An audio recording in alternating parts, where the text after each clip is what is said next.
Hey, you're listening to Commander Cookout Podcast, episode 171. I'm Brando. I'm here with Ryan, and today we're going to continue the arc of Level Up Yours by talking about an underappreciated Goblin General. Now hit our theme song!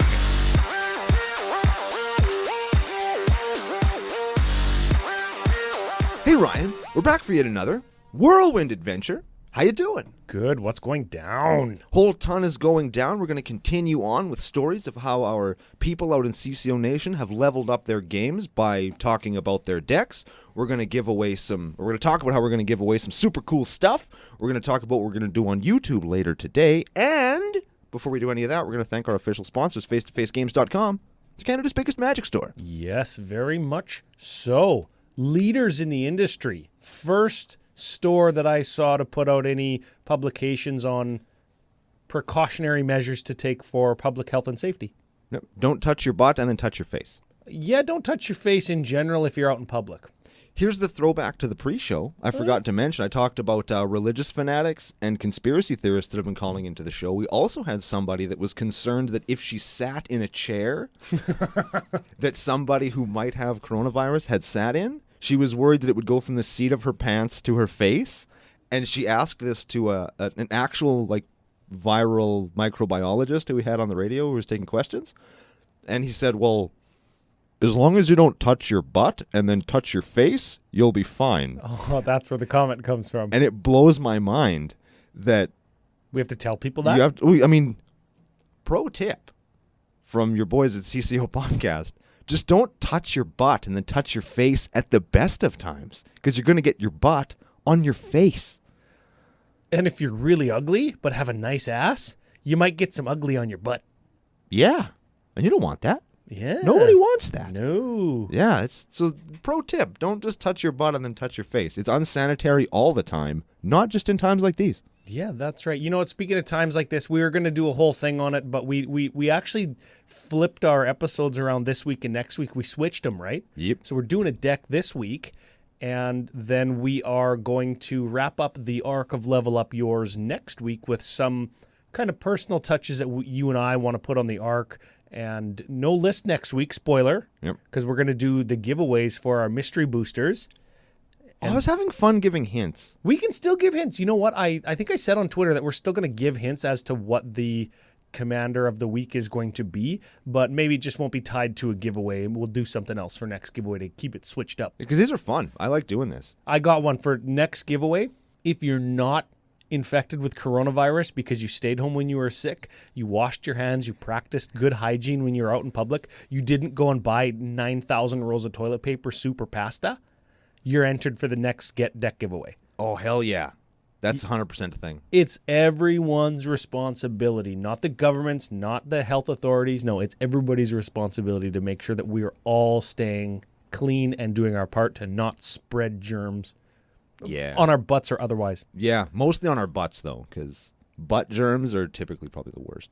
I don't think it's butt germs that give you COVID-19. We don't know. That's like the butt germs usually give you pink eye. Maybe somebody was eating butts and they got coronavirus. We don't know. Don't Google that? Yeah, do not Google that. No. So, underappreciated Goblin Commander. Underappreciated Goblin Commander. Actually, it wasn't until today, about, I'm going to call it 15 minutes ago, that I realized how underappreciated this guy was, based on the number of decks he has on EDHREC.com. Yeah, give him a read. We're doing Halfheart Goblin Tactician. He's a 3/2 Goblin Advisor for red 3. Whenever another Goblin you control becomes blocked, you sack it. If you do, it deals 4 damage to each creature blocking it. He also has Sacrifice 2 Mountains, and you get 2/1/1 Red Goblin Bros.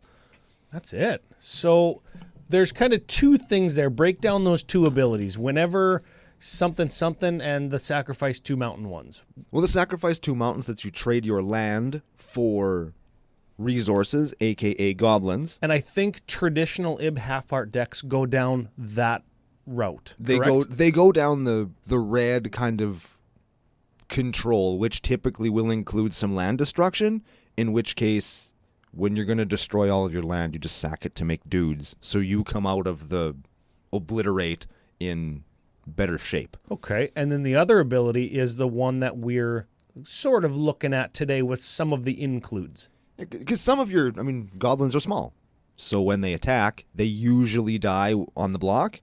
But if they're going to sack and deal 4 to something, 1, your opponent's creatures with lifelink don't mean shit. Your creature's first strike doesn't mean anything anymore. And if they're bigger than your 1/1 or your 2/2, maybe they're not big enough to take 4. So we can still use it sort of as a control deck, but we're even going one step deeper in the nation today. Of course we are. Because this is kind of a combo deck too. It's kind of a, I don't want to say a dirty stinking storm deck, but it's a deck that plays cards. Of course, submitted by friend of the show, Patreon supporter, Discord member, Jay. I think he goes by Goblin Machinist in most places. That's him. It's a good name. Yeah, for sure. It's a good name.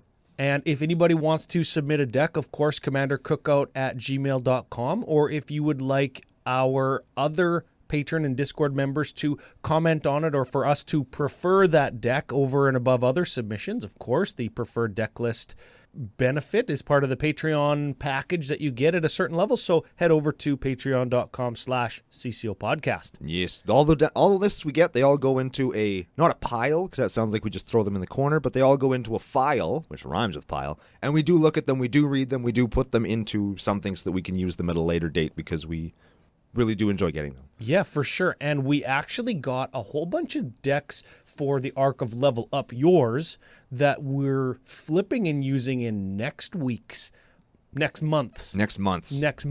arc, because we really liked it. We liked the idea. We've hinted at the next arc before. We have. Yeah, where it's a not pay to play. And that is not only a level up, but also a great way to get into Magic, further your Magic experience, because you don't need to spend thousands of dollars to make a deck. You goddamn right you don't, and we're going to prove it to you. That's it.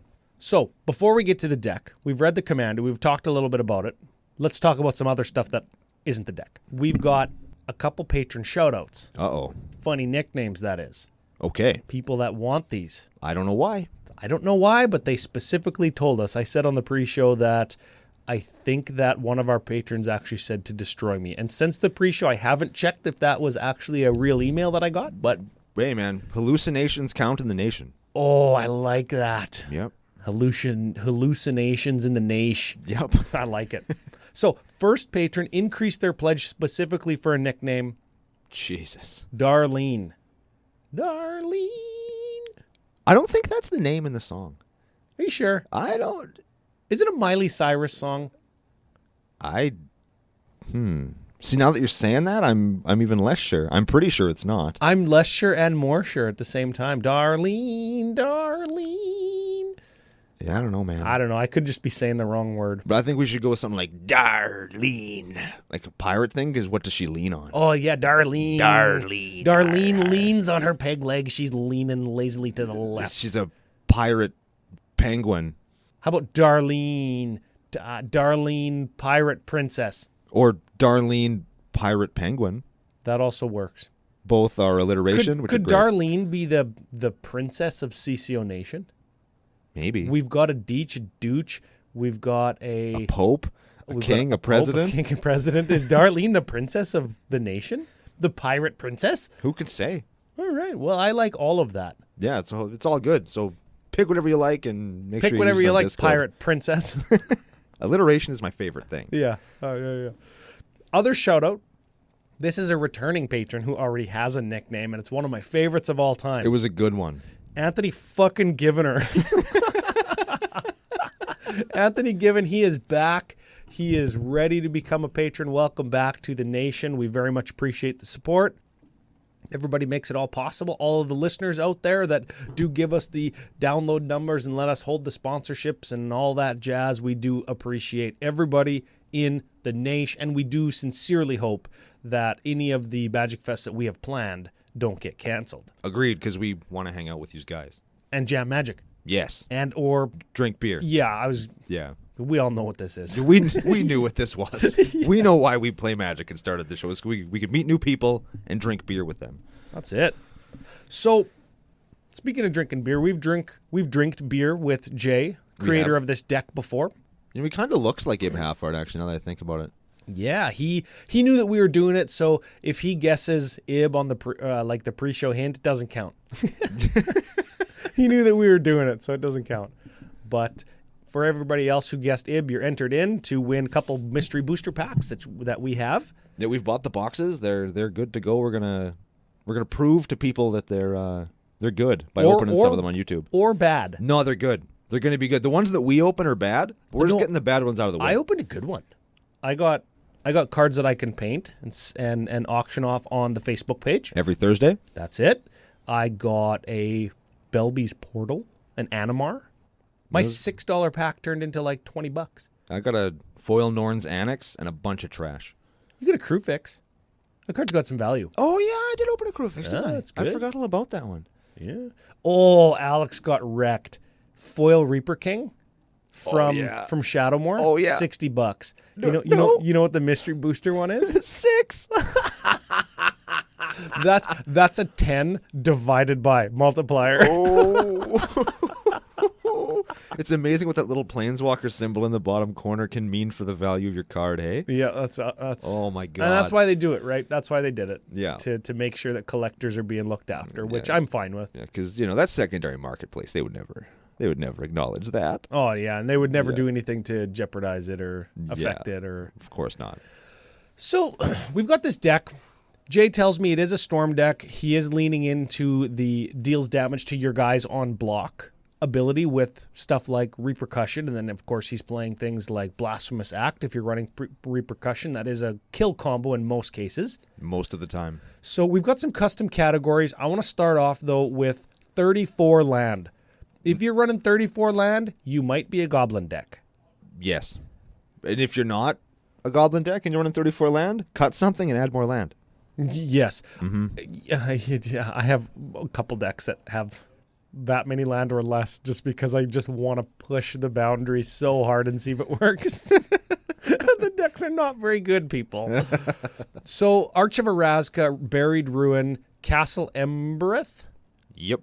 Forgotten Cave, 28 Mountain, Myriad Landscape, and Tech Edge. Myriad Landscape seems a little bit slow. It comes into play tapped, right? It sure does. And the lands that it gets come into play tapped as well. I really like Myriad Landscape a whole lot. I really do, but it is pretty slow, especially when you're not running very many land. Yeah, that could be a mountain or it could be a dwarven mine, which gives you a dwarf, I know, but it's another creature, and that is going to be important in the deck. Could be a goblin. What is it? Goblin Warrens makes all your goblins bigger. Could be is that a land? I think so. Goblin Burrows, you're thinking? Yeah, but it only makes one goblin bigger. So yeah, fuck it, make it a mountain. Well, no, that's a fine card. It's good, but yeah, make it a mountain. Does Myriad Landscape give you a colorless? Yes, you can tap it for land or mana as well. Yeah, so if you were not super high on fetching because it's slow and you might not want to be slow, you could play a Goblin Burrows. You know what? I'm attacking this a little bit like my Zata deck, where it's just built for raw speed, and I think I'm looking at it wrong. I think that you have goblins for blockers and chumping to keep yourself alive till you have enough mana. I think that's how you would want to play this deck, right? Yeah, it's not built to. It's built for speed a little bit because goblins are built to do things quickly, but it's not meant to win on turn 2-3 like Zata would be. Yeah, man, land speed record. So let's what you picked the custom category. We went over the lands, 34. I think it's fine that Myriad Landscape could be a mountain. Maybe there's a couple other cuts to add a couple more mountains if you feel so inclined. But the average CMC before we get to the category, 2.97. Must be a goblin deck. Yes. Yeah. Well, let's just start with the dudes in charge, if you will. Brando leaned all the way back. I leaned all the way back in the chair. That's the custom category. These are going to be how you make your dudes. And charge in, that is. And charge in and beat face. And if you're not beating face, then all your dudes are going to blow up and beat face next turn. Yeah. You know, it's funny when you break these down, you divide the mana cost by how many bodies you get. Some of these are actually pretty efficient, like 1 for 1. 1 mana equals one thing. It's almost like goblins are real good that way. Yeah. Yeah, all right, let's start with Beetleback Chief. This is a 2/2 for 4 goblin, of course. Enters the battlefield, gives you 2 more 1/1 goblin tokens. So 4 mana to get 3 guys. 3 dudes and 4 power of dudes. Yes. Yeah, so that's... Yeah, I think that's important. Again, I'm looking at number of bodies. That's how my brain is conditioned to think with goblins. But when we're looking at power, you're at a 1-to-1 mana to power ratio. That's good. And we're going to keep that up with Dragon Fodder. Oh, that is Dragon Fodder. I didn't recognize that exact art. Yeah, that's a messed up art. I don't like it. That's the Khans block art. Anyways, 2 mana sorcery gives you 2 goblins. 1 for 1 power, 1 for 1 bodies. Yeah, that's good. This one doesn't give you goblins, but it does have goblins on it in Fervor. That just gives all creatures haste for 3 mana. It's an enchantment. Your creature's haste. Yes. That's Sorry. important. Yes, our creatures. I'm thinking of mass hysteria. Yes. 1 mana, all creatures get haste. You want to like change how a game works? Oh. Mass hysteria. If you ever want to see how fast you can get your own head kicked to the moon, Windmill Slam a Concordant Crossroads on turn 1. I've done it. Oh. I mass hysteria'd round 1 of the Commander Championship in Vegas 2018. Round 1, turn 1, Mountain, mass hysteria. Go. Oh, man, that game. It was like, fuck, we went to turns. Next up, speaking of haste, we have Goblin Chieftain. That is 2/2. Other goblins you control get +1/+1 and have haste, and it has haste for 3 mana. Pretty good. Yes. We got a Goblin Rally. That gives you 4 1/1s for 5 mana on a sorcery. So you're paying 5 and spending a card, but you're getting 4 whole bodies out of that. It's very good. Goblin War Party. That gives you 3 bodies for 4 mana on a sorcery, or you could choose creatures you control get +1/+1 and gain haste until end of turn, and also it has Entwine for 3.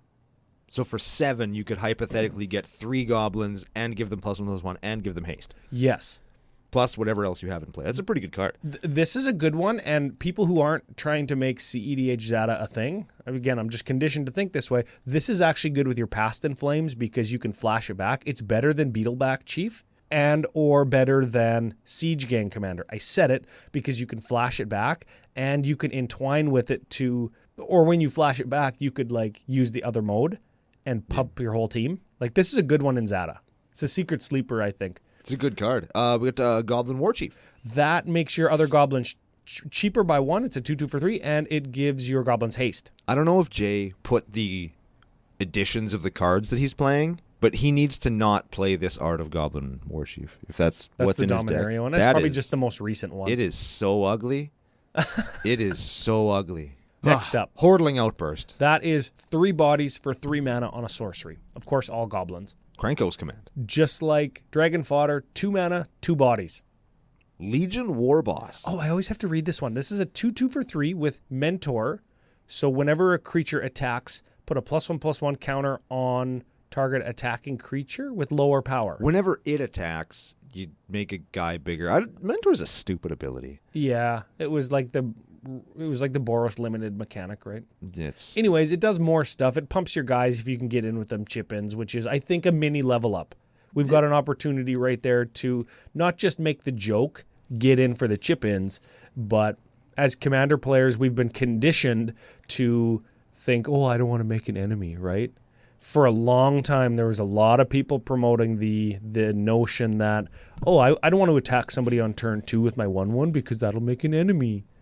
If you're going to make an enemy for hitting somebody for 3 or 1, you are playing with some thin-skinned individuals, and they deserve it because they got to toughen up. Yeah, and it's not cute to say, oh, you attacked me for 1, so now we're enemies forever. Like, no, that's not cute. That's like when we're talking about how to play sound magic, we're still having fun because we're playing decks like this, but when we talk about sound magic, getting them chip-ins at splash damage is like on turn 11, oh, fuck, I got you to 3, really? When a couple Legion War Boss attacks early in the game. 2 hours ago, they would have been dead. Yep. Had you been in What's the other thing it does? Give it a read. At the beginning of combat on your turn, create a 1/1 red goblin creature token. That token gains haste until end of turn, and it has to attack.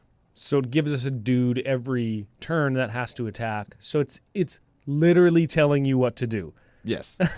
So my whole monologue is just like, just read Legion War Boss and comply. Yes, just do what the card says. And the last creature in the category, we have a Gangbang Commander. You don't Google that. Do not. You could Google Siege Gang Commander, the real name of the card, 2/2 for 5. Enters the battlefield, gives you 3 1/1 bodies. You can pay 2, sack a goblin to deal 2 to something. He's good. He is a good goblin card. Mm-hmm. Yep, you would print Siege Gang into Standard today, and people would play it because it's good. Every time. All right, so now we know how to make goblins. Let's see what we do with them in some goblin bombs, if you will. Ooh, I wonder if he's playing Goblin Grenade. We'll have to read the cards in the category and see.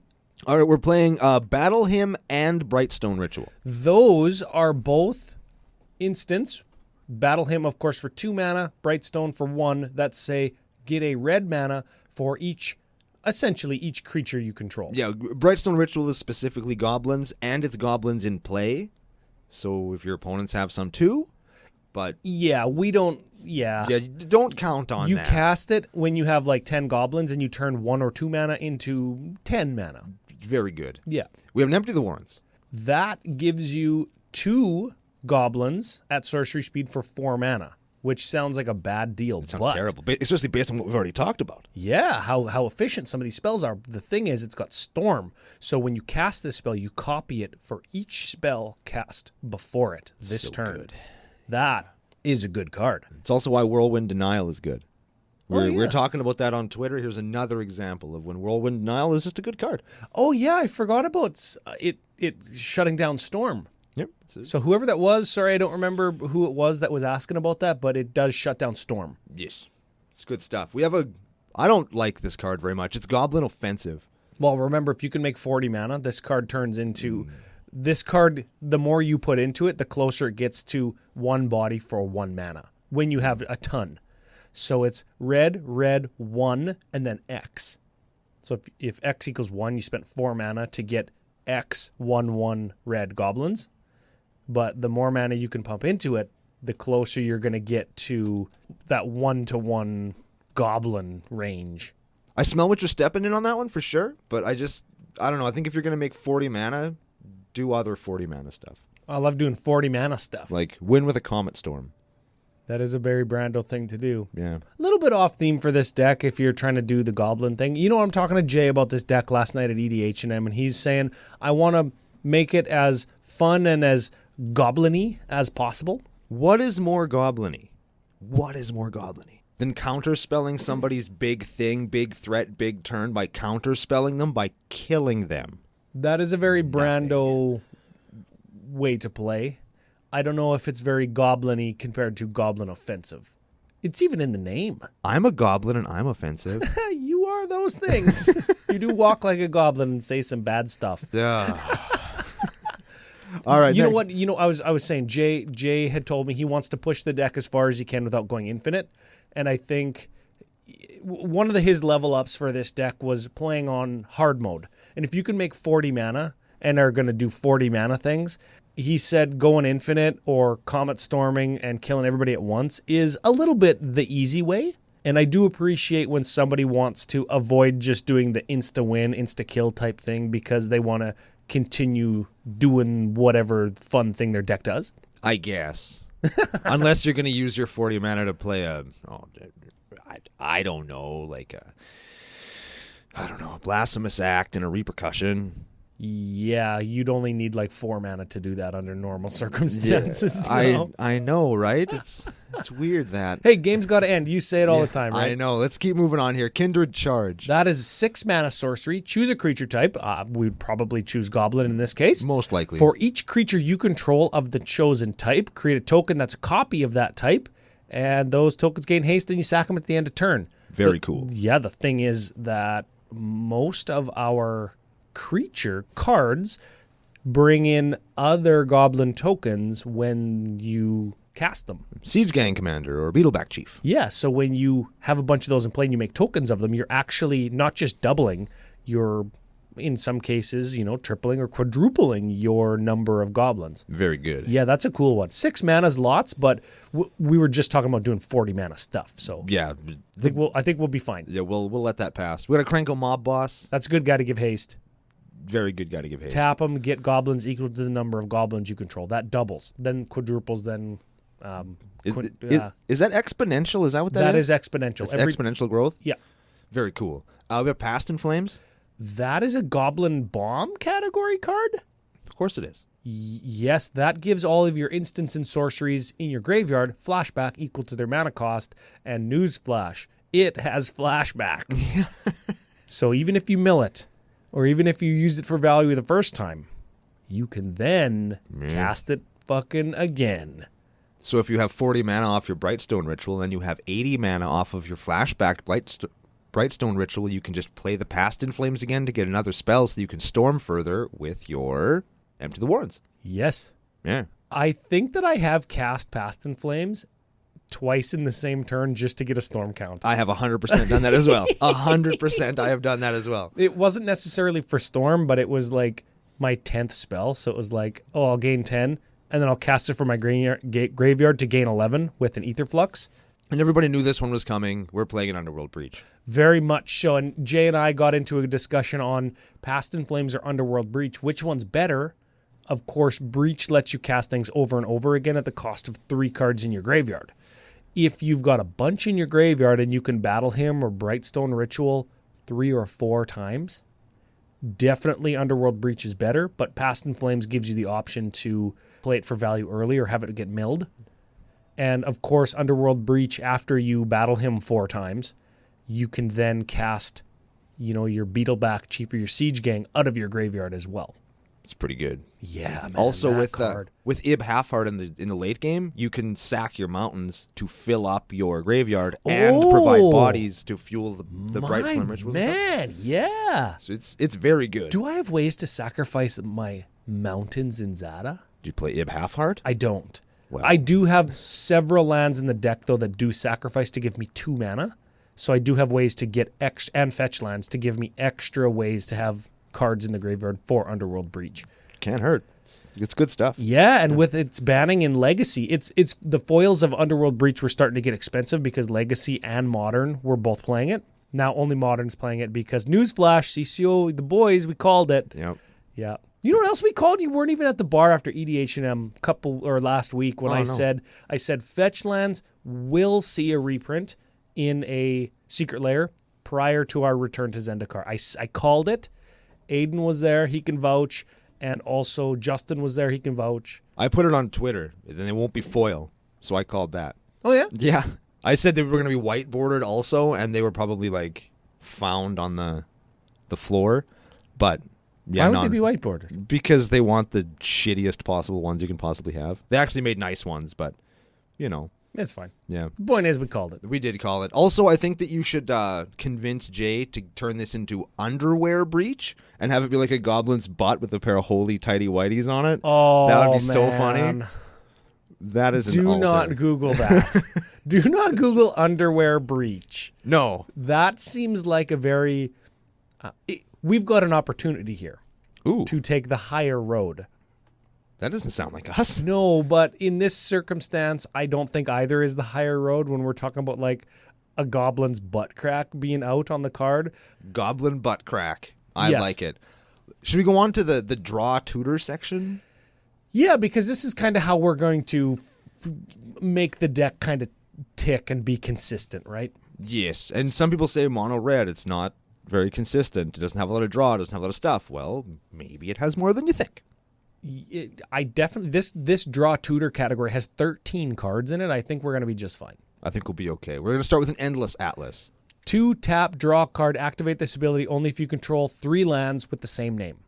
You could print a huge fat guy on it and call it Endless Ass. I'm just full of them today. And Endless ass. Also, don't Google that. The colors on the card kind of look like soiled underpants too. It's ripe. There's hardly any altering you'd have to do. Oh man, we are now an audio and olfactory experience. We're telling you how this underwear card smells. You're welcome. We have a gamble. That is a tutor into hand for 1 mana at a sorcery, and then you discard a card at random. I have had such bad luck with gamble. Yeah, but it's also good. It's a great card, but it feels so bad when your luck is bad. I will never forget when you next leveled me, when you gambled with 0 cards in hand, and I'm like, what the hell? Is he just being cute? Is he dead?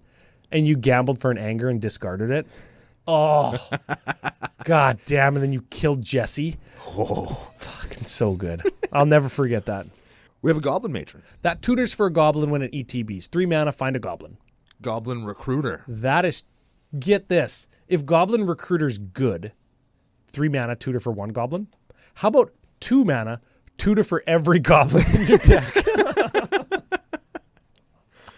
Tutors for as many goblins as you want. Put them on top in any order. Yes. Very good card. Especially when one of the goblins that you tutor for is a goblin ringleader. Yes, that is the goblin that you put on top of the pile, because when it ETBs as a 2/2 haster for 4, you reveal the top 4 cards of your library and put all goblins into your hand. Ooh. So when you go recruiter on turn 2, ringleader on turn 3 or 4, it's essentially a draw 4. Yep. Yeah, that's a good card. It's very, very good. We have a Magus of the Wheel.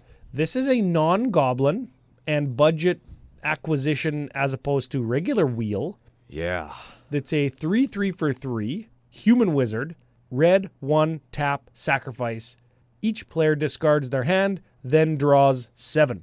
Pretty cool. Yeah, this is what makes Past in Flames better than Underworld Breach. Because you can discard that Past in Flames if it's the last card in your hand, and then draw 7 new cards and still have access to the Past in Flames. Yeah, it's solid. We got an Outpost Siege. Ooh, you know what? You give this one a read because I don't have it memorized and the text is too small from how far away I am. Outpost Siege is an enchantment for red 3. When it comes into play, you choose cons or dragons. If you pick cons at the beginning of your upkeep, you exile the top card of your library until end of turn. You could play it. If you pick dragons, whenever a creature you control leaves play, you deal 1 damage to target thing. So, and it's 4 mana? 4 mana. You could choose either of those in this deck. Both are good. When you have, 30 goblins and you have them all die, you could just choose, what is it, dragons that deals the damage one? Yeah. You could just choose dragons and then sacrifice all your goblins and deal 30 to something. Yep. Pretty good. Yeah, it's not too bad. I wish it wasn't target. I would like to play that in Norrøn, but... And have it be all? Yeah, because if it was... When creatures leave play, it does 1 damage to that'd be so damn good. And of course, you could pick cons, and that's Chaos Draw. I think that's why it's in this category. Chaos Draw is the exile that you can play it till end of turn. If you don't, it's just gone forever. Yeah. Yeah. But if you draw your mountain, you can still play it. It's a good card. I like Outpost Siege. Yeah. We have a Reforge the Soul. That is 5 mana Wheel of Fortune, which is each player discards their hand and then draws 7, but you could Miracle it, which is if it's the first card you draw in a turn, which ignores timing restrictions if you draw it on not your turn, correct? Yes. You can play it for red 1. I've definitely been Terminus on my turn. That has definitely happened to me before. Oh, yeah? Yeah. I've definitely been reforged, and people suggest this to me in Zada all the time because they're like, don't you just want to refill your hand? And you've got ways to draw cards on not your turn with instant speed targeting of Zada. And I'm like, yeah, no, it's 5 mana. I can't reliably just draw it, and yeah, it's fine. Yeah, it's not consistent enough. We have a Rune Horn Hell Kite. Easy for me to say. Yeah, that is red and 5. Woo! Whoa. For a 5/5 dragon with flying, you go red 5, exile Rune Horn Hellkite. From your graveyard, that is. Each player discards his or her hand and draws 7 cards. Oh, that's another wheel. It's all wheels all the time in this. Now, I love this next card. Yes. I love this card. I like the picture on it. I like what it does. I like everything about Sensation Gorger. Give it a read, then. Sensation Gorger is a 2/2 Goblin Shaman for red 1. It has Kinship. Now, Kinship is at the beginning of your upkeep. You look at the top card of your library. If it shares a creature type with the kinship creature, you can show it to everybody, and then something happens. In the case of Sensation Gorger, everybody discards their hand and draws 3. A mini wheel if you reveal a goblin. Very good if your hand is empty and everybody else is drawn like mad. Ooh, yeah, because we all draw 3. Yep. After we discard down to 0. Yes. So if we have less than 3, we're drawing. We are netting cards. Yep.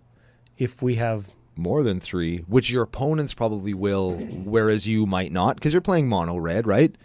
And you're playing lots of cards all the time. They're like, oh, I have a reliquary tower. I have 17 cards in my hand. I'm smarter than you. And it's like, you know what? You could make a case in some circumstances. I hate going back to it, but it does just demonstrate the power and versatility of the card Past in Flames. If we had 7 cards in hand and Sensation Gorger, we might not necessarily care about discarding down to 0 and then drawing back up to 3 because, we can just cast a good number of cards from our graveyard. Also important to note, it's a May. Oh, yeah? So you don't have to do it. If your hand is sweet and you You don't have to do it if you don't want to. Oh, no, I'm doing it. Good call. Good call. We got a Skull Clamp. Yeah, that draws cards. It's a good one. Of course, everybody and play it. It's in Goblins. We have a Slate of Ancestry. Oh, get this. You know those phrases that perk my ears up? Skip your draw step, or if you're at 1 life, that kind of stuff. Yep. Get this. 4, tap, discard your hand. Hell yeah. Oh yeah, I'm in, baby. It could stop there and we'd play it. You would play that card. Full stop. Just slate. Yep, slate. Slate of what? Nope, just slate. It's just a slate. 4, tap, discard your hand. It's blank, just like my hand. So discard your hand, draw a card for each creature you control. That's cool. Yeah, 8 mana. 8 mana before you draw cards. Somebody could wrath the board in response to that ability resolving. Yeah. Yeah. But, you could also draw 10. Yeah. I'm okay with this. High risk, high reward. And the last card in the category, we have a Tectonic Reformation. I play this in Bryon Stoutarm. Never cast the damn thing. Never had an opportunity to cast it, not one time. I think that it's good, but I'm not sure. This is an enchantment for red 1. Yep. Each land in your hand gains cycling for red. Also, it cycles for 2. I think it's good, right? Is it Chandra's Regulator that does the same thing, but you have to tap it? Yeah, Chandra's Regulator, you can pay 1, tap it, discard a mountain or a red card to draw a card. That is the same thing. It's the same thing. But you can only do it once. You can't chain all of your lands together and continue to cycle them. Yeah. Half of one, 6 of the other, I don't know. Yeah, Chandra's Regulator is an artifact, which is a little bit easier to kill, I think, than an enchantment like Tectonic Reformation. You know what? It makes your Underworld Breach better if you can just chain land cycles and just dig through a pocket of land. Truth. I think that's good. That's truth. You can cycle 1 land per turn if you've got multiple lands in your hand, hoping to hit a Reforge the Soul. Also a good thing. So there's definitely ways to kind of take advantage of it. There's only 34 land in the deck, and you need them. Oh, yeah, good point. Right? So, you're not going to hit that many land pockets, probably. Yeah. So, I'm not saying play one or the other. Or if you do have a land pocket, you're probably screwed because they're all in one spot. There's none others in the deck. There are no more anywhere. Yeah. Oh, man. I don't know. Jury's out. Maybe get at us on Twitter. Is Tectonic Reformation good in your red or red X decks? Because I think that it has a place in the format, but I haven't been able to actually land it yet. Yeah, I've never played it, so I have no opinion. I think it's good, though. I pulled a foil one from a Modern Horizons pack. It's pretty cool. You should probably trade it to me. I don't know. Well, I've never cast it, so maybe I'll just give it to you. Sweet. Yeah. All right, let us continue along. We'll go to the... Want to go to the ramp section next? I think so. There's certainly some clumping that you can manage to put together here for us. Okay, we got a... Should I just read them all, and then we'll hit the... I'll read them all. We'll go back. We'll touch on the specifically good ones. We have a Caged Sun, a Curse of Opulence, a Dockside Extortionist, a Fire Diamond, a Mana Echoes, a Phyrexian Altar, a Ruby Medallion, a Skirk Prospector, a Sol Ring, a Surveyor's Scope, a Sword of the Animist, and a Wayfarer's Bauble. All right. So, Fire Diamond, Ruby Medallion, Sol Ring, Surveyor's Scope, Wayfarer's Bauble, Sword of the Animist. Those are just mana rocks, right? Essentially. Yeah, okay. So Curse of Opulence gives people mana when they're cursed, gives us a mana whenever somebody gets attacked, right? Yep. So that's a mana card. You curse a player, somebody attacks that player, you get a treasure, the person who attacks them gets a treasure. Or a gold, sorry. Yeah, a gold. Gold is better than treasure. Dockside Extortionist, Goblin Superstar. Oh, so good. CEDH staple. So good. I don't know. Yeah, it's probably a staple, hey? It has to be. Has to be. So good. And happens to be a goblin. Ooh. Oh, hello. Yeah, baby. That is a good card. So when it enters the battlefield, you get a treasure token that you can sacrifice for mana for each artifact and enchantment that your opponents control. Both. Yes. You don't pick an opponent. It's all opponents, and people always forget when they're counting that it's also enchantments. Yep. Which, of course, there's less than artifacts, but not these days. You're going to, not exactly now. But you're going to get a couple extra out of that, which just makes it all that much more worth it. So good. Yeah. So, Mana Echoes. That's the next one we want to talk about. And Jay had told me that there is an infinite combo in here. Mana Echoes, Sensei's Divining Top, and Experimental Frenzy. So it's like a 4-card infinite combo, which is fine. Whatever, right? Yeah, those are fine. Experimental Frenzy lets you play the top card of your library, which is top when you draw and put it on top. When you make a goblin with the mana that you got from Skirk Prospector, goblin enters the battlefield. As long as you have other goblins, Mana Echoes gives you mana that you can cast the top with. You get it whenever a creature comes into play. If it shares a creature type with a creature you control, you get a colorless mana for each creature of that type in play. That counts for your opponents too. Yes, this is a combo. I have accidentally won so many games with Mana Echoes. Like, you just play Mana Echoes and a creature and just, oh wait, yeah, oops.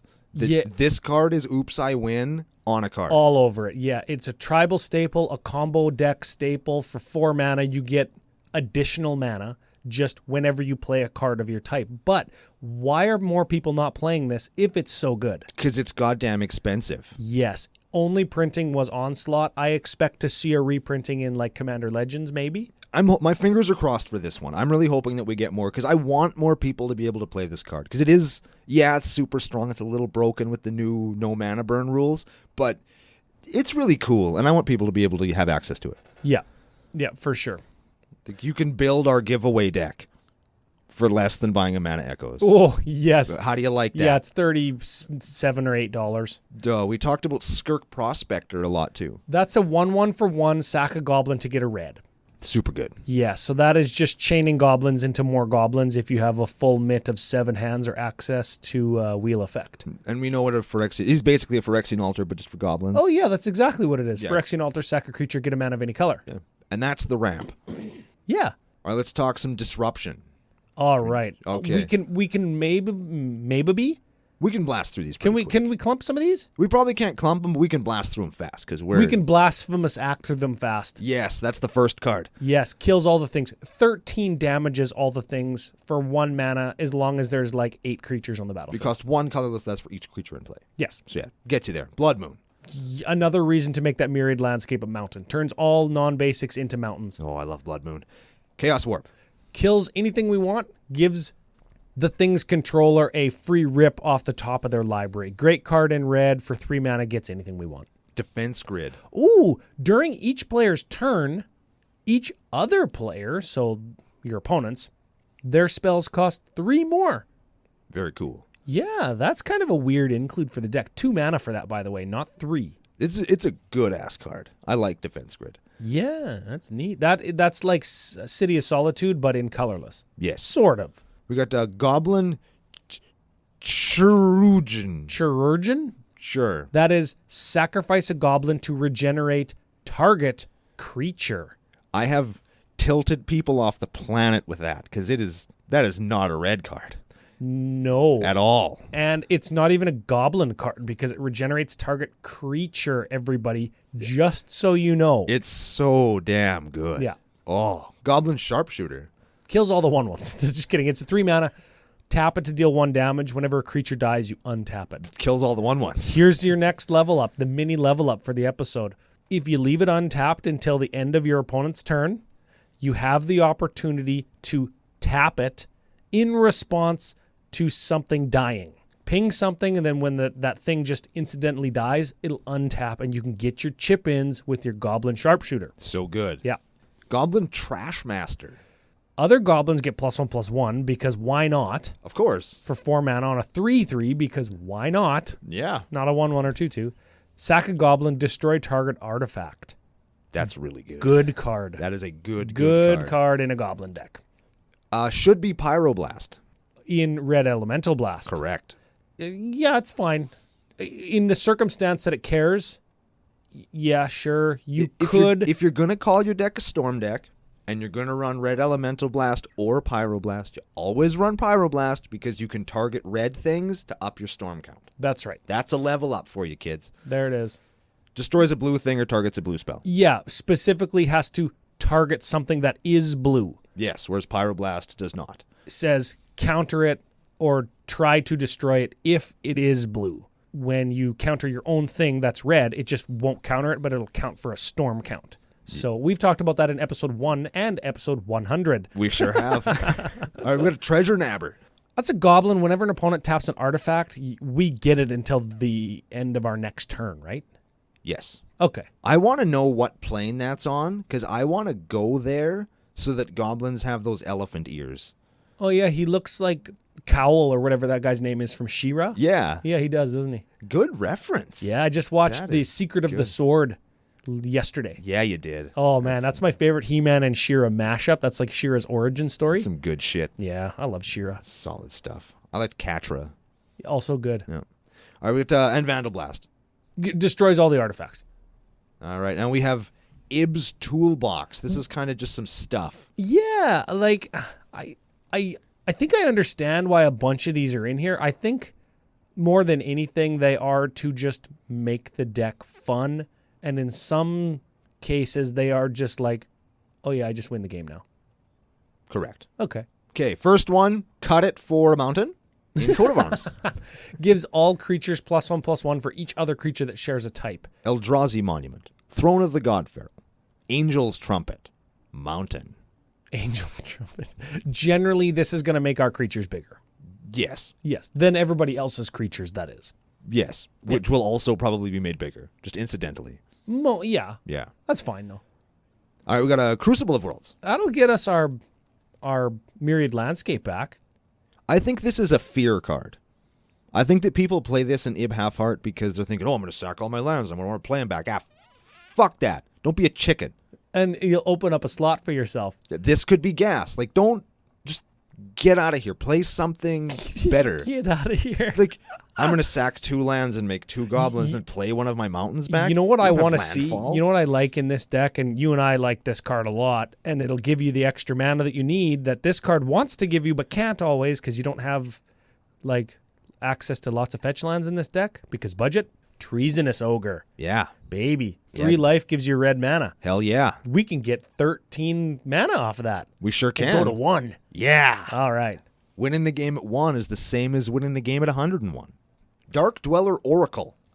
Oh, sacrifice a creature, pay 1, sack a creature, exile the top card of your library. You can cast it until end of turn. Play it. So if it's a land, you can play it. Yeah, that's okay. Dark Dweller Oracle. Underrated. They're super cheap. Pick them up now. And you get your sack outlet for 1 mana. You get your sack outlet so you can, like, chain through your whole deck on sacrificing, and things care about that, right? He's very good. We got an Experimental Frenzy. I touched on it. You can look at the top card of your library and cast it, but you can't play cards from your hand. And then, of course, you can pay 4 to destroy it. So we can, again, just chain through our whole deck to dig, as long as we have, Past in Flames and Brightstone Ritual type mana, or Mana Echoes and Skirk Prospector. If you have mana enough, you could use this to just wheel your hand and then wait until you have a good hand, blow up the Experimental Frenzy, start playing from your hand again, then Yes. use all the stuff you've discarded, start playing shit from your graveyard. Experimental Frenzy is very good. Use all the stuff you've discarded or sacrificed after you've found your Underworld Breach to get your Experimental Frenzy back, and then chain through your deck again until you have enough mana to sacrifice it and play it from your hand again. It might not be infinite, but it's just as good. Oh, yeah, it doesn't need to be. Doesn't have to Doesn't be. have to be. It is non-deterministic, so this is the kind of thing that does take practice to get proficient at doing or doing quickly. Yes. So there's our next level up. If you are playing an intricate, stormy type combo that has lots of triggers and stuff to manage, Which this deck could be. cardboard managing, trigger managing, drawing multiple cards at once. Don't just draw them one at a time, like actually draw a clump of them, for example. Yep. That is a little mini level up for people that think they want to play combo decks. Yeah, sort your hand later. Just draw your cards. Keep the game moving. Yes. Next card is Final Fortune. Take an extra turn, but then you lose the game after that turn. For red. Ooh. What does that say? Give my team of 25 goblins haste? Yep. And draw a card? Yep. Yes. Yep. Typically, when you play Final Fortune, you'll win the game. Yes. Very rarely do you play that card and not win. Yeah, if you get rifted or if you get, like, Terminus or something. Yeah, it's possible, but your odds are high. Yeah. You got an Impact Tremors and a big perf. Whenever goblins enter the battlefield, they deal damage to stuff. We have a super sick Ib Halfheart card in Nemesis Mask. All creatures able to block equipped creature do so. Mm-hmm. So you put it on a 1/1 goblin token, you swing into the guy that has the big army of dudes, and all of his army of dudes have to block that goblin. That goblin gets sacked to Ib's ability and fours every single creature that blocked it. That could act as a, for one player, board wipe. It sure could. It could also kill them if they have enough dudes and you have a repercussion. Yes. Yes, repercussion is whenever a creature takes damage, repercussion deals that much damage to that player. It also is a lure effect if we have like 25 goblins. Yeah, just get all the blockers out of the way. Get all the fucking blockers out of the way and just kill them, Yeah. Yeah. We have a Divining Top. Everybody knows Divining Top. Yeah, that's the combo with Experimental Frenzy and Mana Echoes. And we have Shared Animosity. So this would be the cut for Coat of Arms, but he's already playing both. Yeah, I was like when I was reading through the list initially, I was like, why the hell isn't this a goddamn Shared Animosity? And then I got to the bottom of the list. I was like, gosh, shit. That a boy. There it is. All right, there's my man. So whenever a creature attacks, it gets +1/+0 for each other attacking creature that shares a type with it. Turns them into mini pile drivers. Yes. Hell yeah. So that's the list. That's the whole list. And nothing but the list. So help us, dog. Yes. So, you know what? I like this list. We got to talk about a lot of the cards that I like in the Stormy type red cards. And we're going to talk about lots of cards that I like in all of the little red goblin cards. Yeah, I feel like if you and I were to build a goblin deck that was fun, casual, still strong, not degenerate, It would look just like this. Yeah. And it was the perfect mashup for mine and Brando's play styles because we both get to do the thing that we like. I even get to play Red Elemental Blast or Pyroblast. Ooh, yeah. Which is super cool for me. You know what Coat of Arms should be? I just thought of it. It just hit me. Pashalik Mons. Give him a read. Pashalik Mons is a Goblin Warrior, red 2 for a 2/2. When it or another goblin dies, it deals 1 damage to something, and you can pay red 3 and sack a goblin to get 2 other goblins. So it's good with Ib, where when your guy dies, you 4 everything. It's good when you have a whole ass load of mana, because you can just kind of exponentially grow your tokens, like double a token every time you sack one. She's just a cool card, and she does some damage incidentally, and your goblins are going to die. So she acts as like a little pinpoint removal spell sometimes. She's just a cool card. And it's not a goddamn Coat of Arms, because stop playing that. So, real quick, I think that longtime CCO Nationalites and new players would have known the strengths and weaknesses. This is kind of an aggro deck, a go wide deck, an attacky deck. It's got tricks to deal lots of damage to creatures, players as well, because we have lots of creatures. And we're playing red. So if you're into that kind of stuff, it's a great deck for you. Flip it over to the weaknesses, though. Jack of all trades, or 2 trades really, master of neither, where you're trying to do the attacky red goblin thing, but you're also kind of split in between with the red storm thing. Fallen halfway in between 2 strategies, especially in mono red, mono white, or Boros, if you're playing any of those combinations. If you're falling down in the middle, you're going to have to invest heavily in one. You're going to have a bunch of dead shit that doesn't do anything in your hand, or your hand's going to be empty. And if you get blown out, you're in trouble. Yeah, that's right. And unlike Krenko, Ib doesn't rebuild as quick. Yeah, unlike Krenko, who wants to do the go wide goblin attacky aggro thing, Ib doesn't rebuild as quick. And unlike Zada, you don't have the speed and combo kind of degeneracy that commander affords you and that build path affords you. You are falling somewhere in the middle. And again, I think that that's perfectly fine for the more fun, little bit probably slower casual meta that gives you time to set up either path based on kind of just what you draw from having more turns in a game. Yeah, you can easily see how you could tune this deck to do one thing or the other, or even both better, but I think that the deck falls right where Jay wants it, which is to be able to play in the meta where he has it. Exactly, and that is another reason that we wanted to feature this deck in the arc of Level Up Yours. If you ever have the opportunity to level up your wallet substantially and start to really hate having a full wallet of money... Yeah, like if that's just your even phobia... money in my wallet phobia? Yes. Oh, you can definitely upgrade decks. Oh, yeah. Fetch lands and a real Wheel of Fortune are going to be this deck's best friend because you're going to get those lands into your graveyard to exile into Underworld Breach, fetch lands in your graveyard for your Crucible of Worlds, and, of course, the Wheel of Fortune, of course, is like the It is the reason that we call those effects wheels, because it's just 3 mana, draw 7. It's awesome. Yeah. Yeah. Pretty base level kind of. This is what you should include. But. Yeah, but if you want to octuple the budget of the deck, there you go. Yeah. Speaking of which, what do we say? $380. $380. We're not sure. We're still noobs at the Archidect level. There's also a maybe board that Jay's included in here as well, and it's listed at $70. So I'm not sure if the deck is $380 or $300. Make of that what you will. $370 or $300? You mean math? Yes. Yeah. Archidect, get at us, I guess, or if anybody knows, just tag Archidect and tag us on Twitter, and we can all learn together. Yes, that's fun. Yes. So, looking at the spice calculator, we're running into the Zada effect a little bit, or in this case, the Goblin effect, where when we want to play the red Goblin attacky thing, there's only so many things that do that for us. That are good. And when we look at EDH Rector Cam, we've got a bunch of matching cards to the stock list of IB. Yes. To be exact, we've got 12 cards in our list today that are different. Ooh. Yeesh. So when you take into account, there's only 45 lists for IB on all of EDH Rec in the last 2 years. He's the 38th most popular mono-red commander, putting him right under Urabrask the Hidden and right above Annex Hardened in the Forge. Yeah, Annex Hardened in the Forge has got a sneaky combo build too. I'm just saying. You could definitely alter him to have some underpants on as well, but we're not going to talk about that. Yeah. 2.97 average CMC. We said that before. Also hurts you on the spice calculator, though. Kind of it does. Yeah. 3 tutors, the biggest determining factor as to how consistent the gameplay experience is, and some would argue how unfun or uninteresting based on consistency. Sure, we're going to stick with that. Yep. Punch it all in, we get a spice rating of 25. Ouch.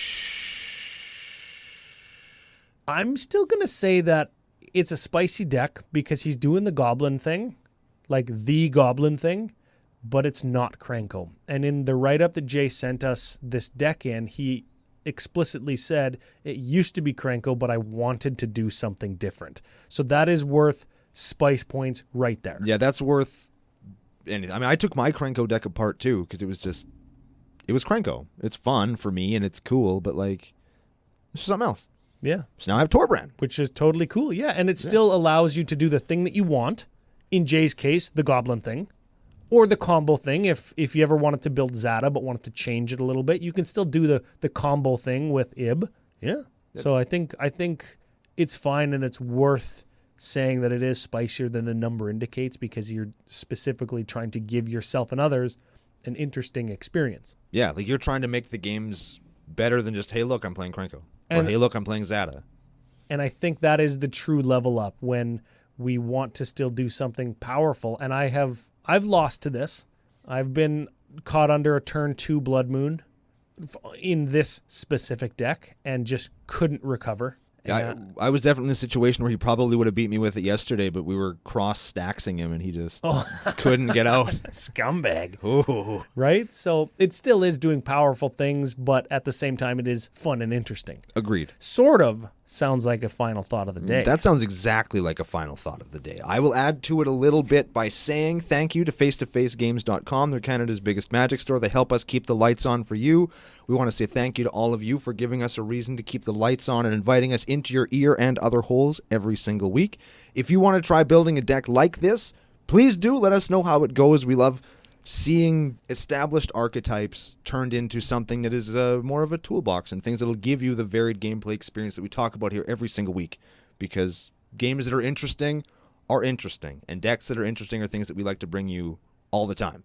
Quick reminder before we sign off that we are going to have some Mystery Booster content coming up next week on the YouTube channel, so be sure to keep an eye out for that. And remember to be back here next Tuesday for another episode of Commander Cookout Podcast. Hit our theme song!